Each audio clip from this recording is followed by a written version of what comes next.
નમસ્કાર, આવાજ જનતા કી માંથી હું દતેશ ભાવસાર આપનું સ્વાગત કરું છું। કચ્છ જિલ્લામાં જે ઊંટ છે, ખારાઈ ઊંટ છે, માત્ર કચ્છ જિલ્લામાં જ આખી દુનિયામાં જોવા મળે છે અને એ ખારાઈ ઊંટની જે પ્રજાતિ છે એ ધીરે ધીરે એની સંખ્યા ઓછી થતી જાય છે। એ ખારાઈ ઊંટ જે છે એનું જતન કઈ રીતે કરવું, શું કરવું, એના માટે આપણી સાથે આજે ભીખાભાઈ જોડાયા છે। ભીખાભાઈ, સ્વાગત છે તમારું।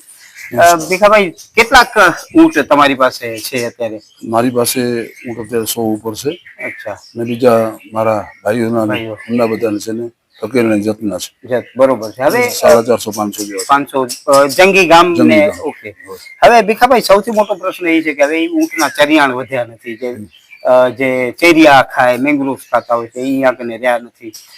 તમારા જેવા લોકો દ્વારા ઘણી છે એનજીટી સુધી પહોંચ્યા અને ત્યાં પહોંચ્યા પછી આદેશો થયા, પરંતુ ઊંટોના ચરિયાણ માટે તો વિસ્તાર વધ્યો જ નથી। તો હવે શું કરવું સાહેબ? હવે સંકટ તો બહુ જ છે।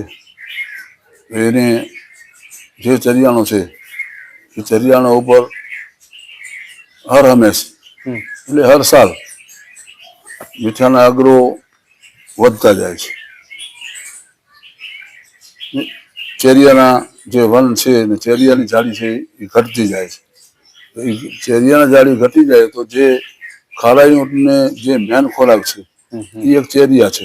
બરોબર। આપણે અંગ્રેજીમાં મેંગ્રુવ કહે છે, પણ મેન ચેરિયા છે એ ખારાઈ ઊંટનો મેન ખોરાક છે। અને એ જો ખોરાક એને ન મળે, આપણને આપણો ખોરાક ન મળે તો આપણે 25 જેવી રીતે, એટલે એ જંગલ ઓછા થતા જાય છે। અને જે સોલ્ટના કારખાનાઓ જે પારાઓ છે માટીથી, એના બહારથી માટી લઈ અને મોટા મોટા ખાડાઓ બનાવી નાખે અને ભવિષ્યમાં એમાં ઊંટ બાજુમાંથી નીકળે તો એ પડી જાય તો એમાં પણ ખૂંચીને મરી જાય, મૃત્યુ પામે છે।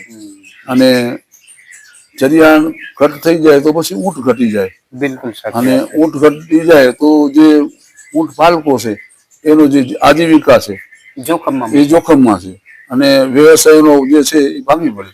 બિલકુલ।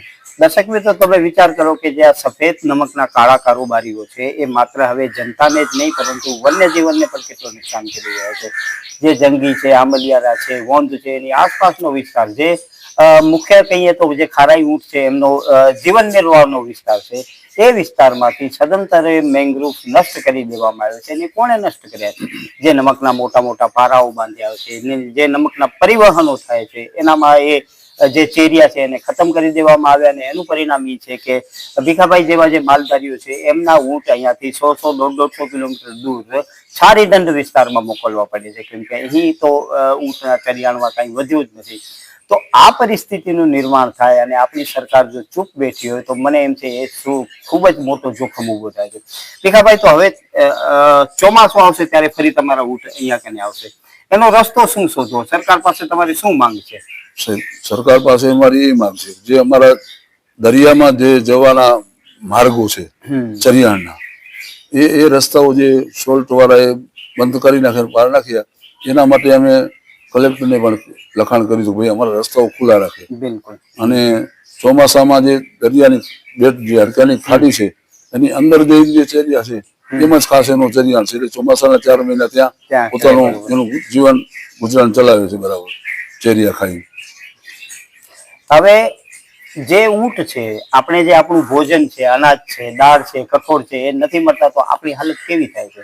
આપણે ક્યાંક ને ક્યાંક માંદા પડી જતા હોઈએ। જે ખારાઈ ઊંટ છે એનો મુખ્ય ભોજનનો સ્ત્રોત ચેરિયા છે, એ ચેરિયા નષ્ટ કરી દેવામાં આવ્યા। જેમ બાપાએ કીધું કે એક બેટ છે ત્યાં કને ચોમાસાના સમયમાં ત્યાં ખારાઈ ઊંટ જાય છે અને એનો ભોજન લેતા હોય છે, પરંતુ હાલની સ્થિતિમાં એમને એમનું પૂરું ભોજન નથી મળતું અને અત્યારે જે ખારાઈ ઊંટ છે એ ખૂબ જ નષ્ટ થતી પ્રજાતિમાં આવે છે અને આમના જેવા લોકો લડતા હોય છે, પરંતુ એમને પણ સફળતાઓ ક્યાંક નાની ક્યાંક મોટી સફળતાઓ મળે છે। એનજીટીના ઓર્ડર પછી બાપા જે ચેરિયાનું વાવેતર થયું, એ ચેરિયા તો બધે મરી ગયા છે, તો ઊંટ હવે ખાશે શું? હવે તો એને અહીંયાથી અંદર આપણે જે બેટ છે, બેટમાં એને 15 થી 17 કિલોમીટર અંદર જવું પડે ત્યારે એને ખોરાક મળે એનો પૂરતો। હા, બારે જે એરિયા આવતો એ તો જેને વાવ્યા છે એને પાછું ખારું પાણી ઉપર ફરી ગયું છે, બની ગયા છે, ઉકાઈ ગયા બધા, બરાબર। જેમ કારખાનાનું પાણી જે ડિગ્રી વાળું હોય એ એના માપણમાંથી મરી જાય, નીકળી જાય એટલે એ ચેરિયા મરી જાય પાછા. એટલે કુદરતી પાણીની જગ્યાએ આજે ખરાબ પાણી આવે છે એનાથી ખૂબ મોટું નુકસાન છે. બાપા આજની તારીખમાં એ જે ખારાઈ ઊંટ છે એની અંદાજિત સંખ્યા કેટલી હશે? અત્યારે 1000 થી ઉપરની છે, 1050 થી અને 1100 ની આસપાસ છે.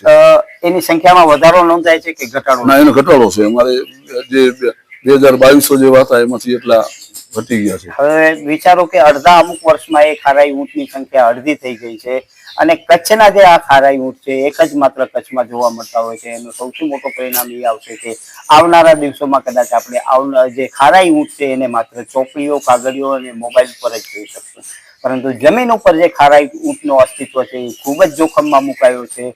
ઘણા બધા માલધારીઓ લડતા હોય છે, લડી રહ્યા છે, પરંતુ આ જે જાડી ચામડીના અધિકારીઓ છે, જે પૈસા પાછળ ગાંડા થયેલા અધિકારીઓ છે, જે મોટા મોટા નમક માફિયાઓ છે, સરકારી બાબુઓ છે, ભૂમાફિયા બાબુઓ છે, એમને કોઈ જ ઊંટોથી સરોકાર નથી અને આવનારા ભવિષ્યમાં કદાચ આપણે ખારાઈ ઊંટનું અસ્તિત્વ ગુમાવી શકીએ એવી પણ પરિસ્થિતિનું નિર્માણ થઈ શકે છે.